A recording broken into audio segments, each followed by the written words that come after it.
Derrière ces grilles, une usine de production de sucre, avec ses hangars, ses ouvriers affairés et ses morts emportés en plein travail.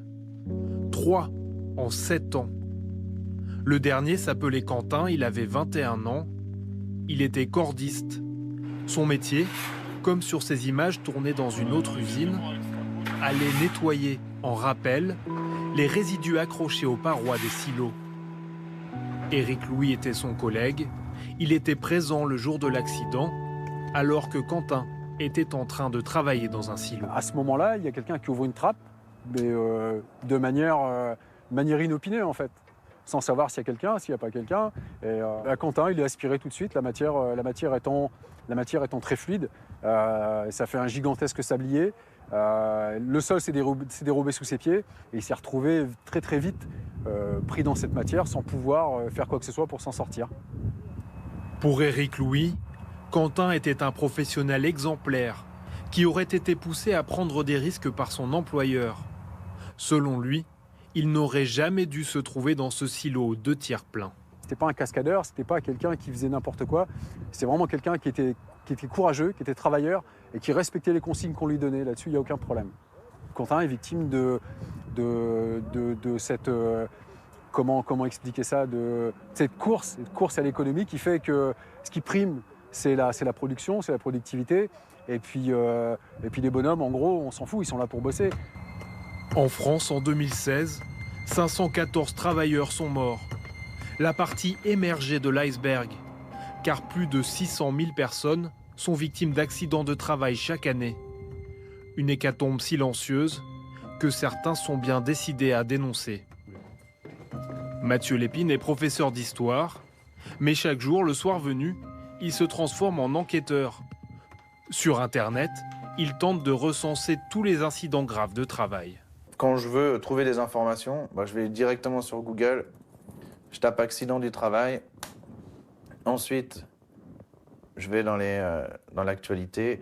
Ça vous prend combien de temps par jour? Ouais, je pense que les 2 heures par jour, on y arrive. C'est devenu presque une obsession. Franchement, des fois, un peu. Des fois, c'est machinal. Je prends mon portable.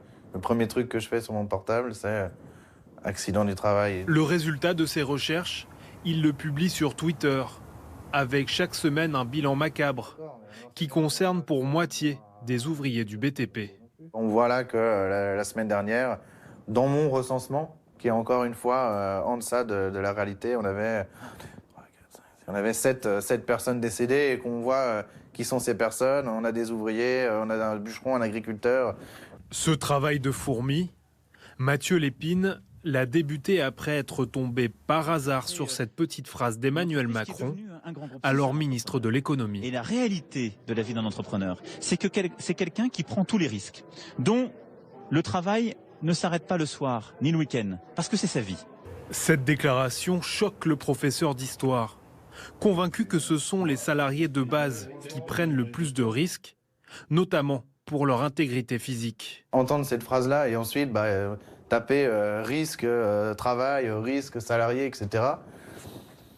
Quand on voit ce qu'on trouve derrière, des personnes, là encore aujourd'hui, une personne qui fait une chute de 10 mètres sur un chantier, moi j'essaye de donner de l'intérêt à ces gens, à leur parcours, à leur vie.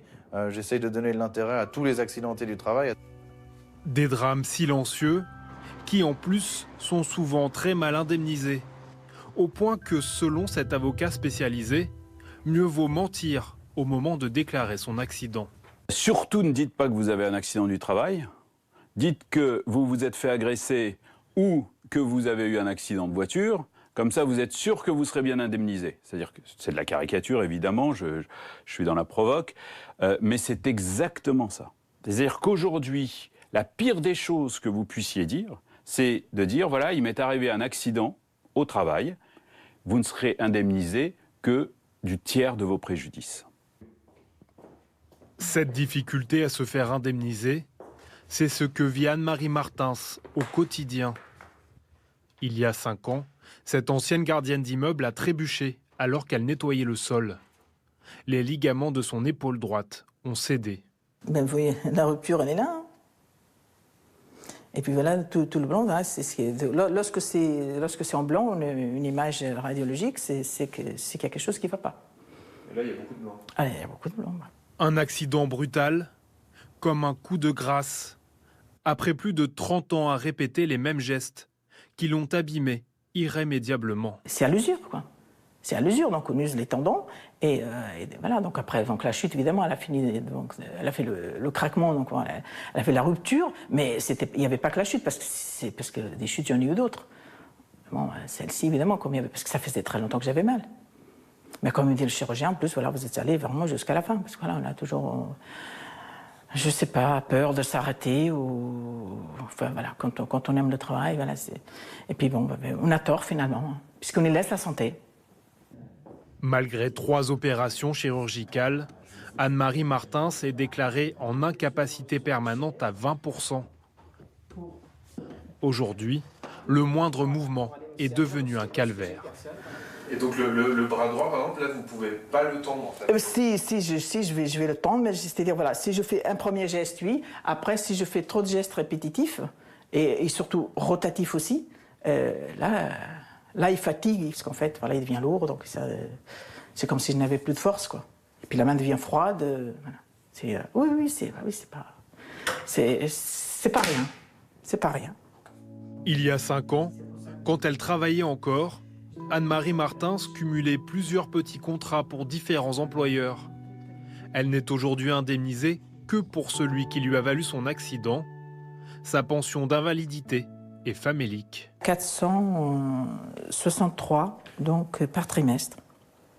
C'est tout ce que je touche. Anne-Marie Martins survit aujourd'hui grâce au salaire de son mari maçon et à l'aide de ses 2 filles.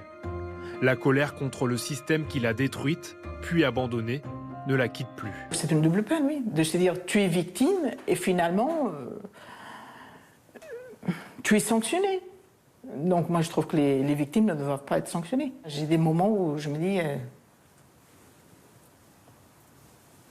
est-ce que c'était pas mieux, voilà, de partir, parce que c'est pas évident, parce que même si vous voulez l'entourage, donc la famille, au bout d'un moment, ils comprennent plus. Maintenant, c'est plus la même chose, donc forcément, ça engendre également dans le plan familial. Hein. Pour obtenir réparation, parfois, la seule solution des accidentés du travail est de passer devant la justice, comme ce jour-là au tribunal de Reims. La famille et les proches de Quentin, le jeune cordiste tué dans un silo, sont présents. Ils ont porté plainte contre l'usine pour non-respect de ses obligations de sécurité et de prudence. Il faut que l'employeur considère ces jeunes non pas comme de la marchandise, mais comme des êtres humains, ce qui n'est pas le cas. Et il faut impérativement que des sanctions lourdes s'abattent sur cette société. Le coût financier pour eux n'est pas suffisamment important pour qu'ils renoncent à leur méthode. Le problème, il est là. Dans l'affaire de Quentin, le jugement sera rendu l'hiver prochain. L'entreprise risque gros. Les juges peuvent prononcer une peine qui peut aller de la lourde sanction financière jusqu'à la fermeture.